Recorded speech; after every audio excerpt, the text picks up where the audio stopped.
नमस्कार मित्रांनो, SRTMUN study हबमध्ये तुमचे मनापासून स्वागत आहे.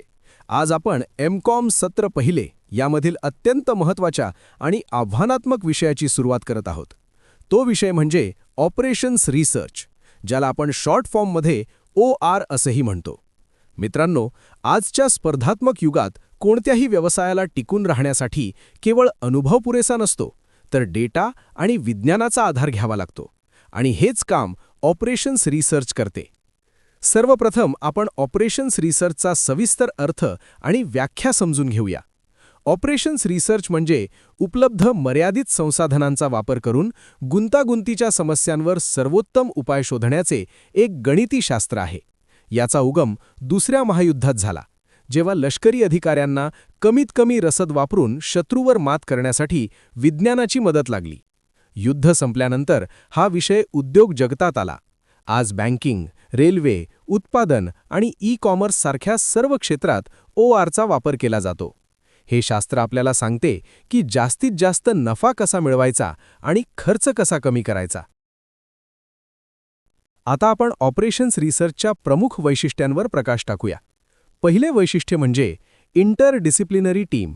व्यवसायातील समस्या केवळ एका कोनातून पाहून सुटत नाहीत. म्हणून ORमध्ये गणितज्ञ, सांख्यिकी तज्ज्ञ, इंजिनियर्स आणि मॅनेजमेंट तज्ज्ञ एकत्र येतात. विविध क्षेत्रातील ही तज्ज्ञ मंडळी जेव्हा एकत्र विचार करतात, तेव्हाच एका कठीण समस्येचे अचूक समाधान मिळते. दुसरे वैशिष्ट्य म्हणजे सिस्टीम ओरिएंटेशन. ORमध्ये व्यवसायाचा विचार तुकड्या तुकड्यांत न करता एक संपूर्ण सिस्टीम म्हणून केला जातो. उदाहरणार्थ, जर तुम्ही उत्पादन वाढवण्याचा निर्णय घेतला, तर त्याचा परिणाम कच्चा माल, कामगार आणि विक्री या सर्व विभागांवर काय होईल याचा सर्वांगीण अभ्यास यात केला जातो. यालाच होमिओस्टॅटिक दृष्टिकोन असेही म्हणतात.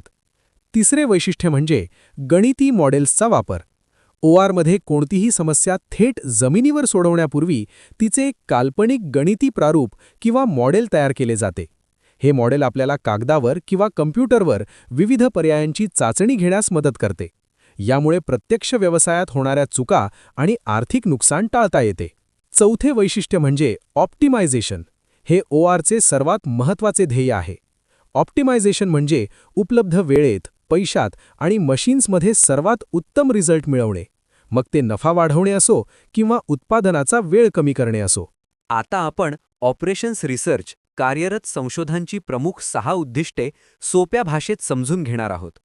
कोणत्याही व्यवसायाची पहिली पायरी म्हणजे संसाधनांचा सुयोग्य वापर करणे.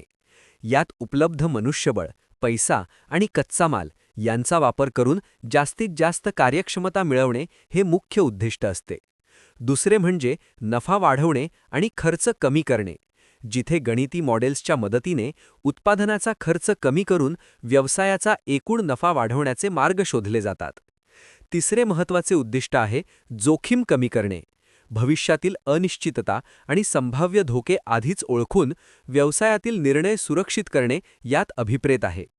पुढचे चौथे उद्दिष्ट म्हणजे निर्णय प्रक्रियेत अचूकता आणणे. यात केवळ तर्कावर अवलंबून न राहता डेटा आणि वैज्ञानिक विश्लेषणाच्या आधारे ठोस निर्णय घेतले जातात. पाचवे उद्दिष्ट कार्यक्षमता वाढवणे हे असून उत्पादन प्रक्रियेतील अडथळे दूर करून कामाचा वेग आणि गुणवत्ता सुधारण्यावर भर दिला जातो. शेवटी 6वे उद्दिष्ट म्हणजे समन्वय साधणे, ज्याद्वारे संस्थेच्या खरेदी, विक्री आणि उत्पादन अशा विविध विभागांमध्ये ताळमेळ बसवून सामूहिक उद्दिष्टे गाठली जातात. थोडक्यात सांगायचे तर मर्यादित संसाधने आणि अमर्याद यश हीच या ऑपरेशन्स रिसर्चची खरी किमया आहे. आता आपण ऑपरेशन्स रिसर्चची व्याप्ती म्हणजेच त्याचे कार्यक्षेत्र सोप्या भाषेत समजून घेणार आहोत. याची पहिली व्याप्ती उत्पादन व्यवस्थापनात दिसून येते, जिथे उत्पादनाचे नियोजन, संसाधनांचे वाटप आणि मशीनच्या वेळेचे योग्य व्यवस्थापन केले जाते. दुसरे म्हणजे साठा नियंत्रण, इन्व्हेंटरी मॅनेजमेंट, ज्यामध्ये मालाची कमतरता भासू नये किंवा अतिरिक्त साठा साचू नये यासाठी मागणीचा अचूक अंदाज लावला जातो. तिसरे क्षेत्र आहे मार्केटिंग आणि विक्री. यात जाहिरातीचा खर्च मर्यादेत ठेवून ग्राहकांच्या गरजांनुसार विक्रीचे जाळे विस्तारण्यावर भर दिला जातो.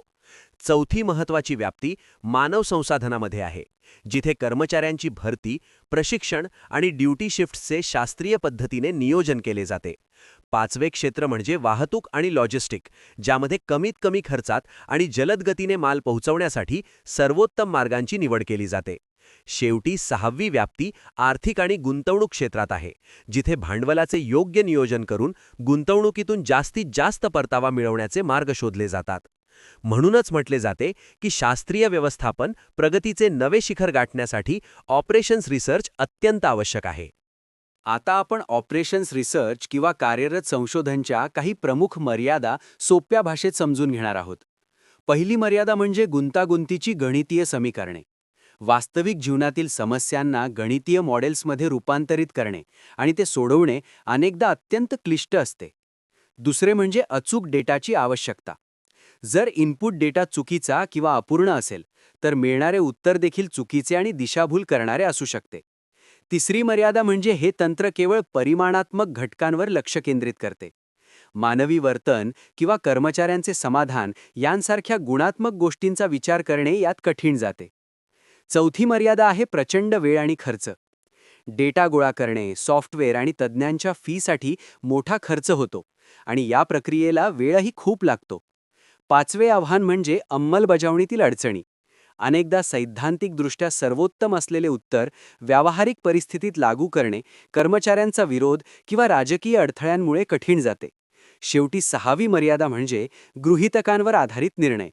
ही मॉडेल्स विशिष्ट गृहीतकांवर अवलंबून असतात आणि जर ही गृहीतके बदलली तर घेतलेले निर्णय चुकीचे ठरू शकतात.